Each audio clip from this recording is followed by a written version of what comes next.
રાજકોટના મેરવદરમાં કોઝવેનું ધોવાણ થતા હાલાકી ભોગવવાનો વારો આવ્યો છે. તો રાજકોટથી આ મહત્વપૂર્ણ સમાચાર સામે આવ્યા, જ્યાં મેરવદરથી અમરા પર વડાળા જવાનો રસ્તો ધોવાણ થયો છે. બંને કોઝવેના ધોવાણ થતા વાહન ચાલકોને હાલાકી ભોગવવી પડી રહી છે. ત્યારે માર્ગ અને મકાન વિભાગને તાત્કાલિક જાણ કરી દેવામાં આવી છે. વહેલી તકે રસ્તા રિપેર કરી ચાલુ કરવા માટે માંગ કરવામાં આવી છે. રસ્તો વહેલી તકે રિપેર કરવાની માંગણી કરવામાં આવે છે અને ત્યાર પછી આ રસ્તાને ફરીથી કાર્યરત કરવા માટે હાલ માંગણી ઉઠવા પામી છે.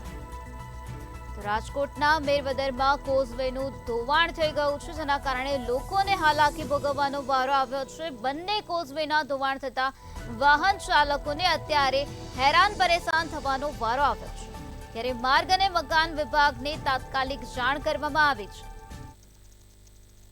છગનભાઈ કથિરિયા, મેરવદર ગામના સરપંચ છું.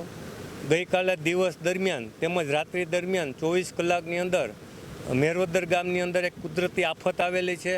લગભગ 22 ઇંચ જેટલો વરસાદ પડી ગયેલો છે અને રાત્રિ દરમિયાન 9 વાગ્યા પછી તો આપ ફાટી પડ્યું હતું. 2 કલાકની અંદર 8 થી 10 ઇંચ જેટલો વરસાદ પડતા ગામની અંદર નીચાણવાળા વિસ્તારોની અંદર પાણી ઘૂસી ગયા.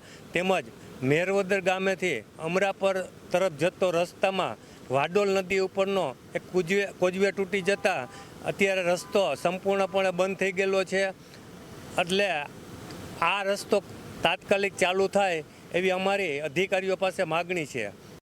મારું ગામ મેરવદર, મારું નામ કિશોરભાઈ જીવરાજભાઈ વિરડિયા, મેરવદર સેવા સહકારી મંડળીનો પ્રમુખ.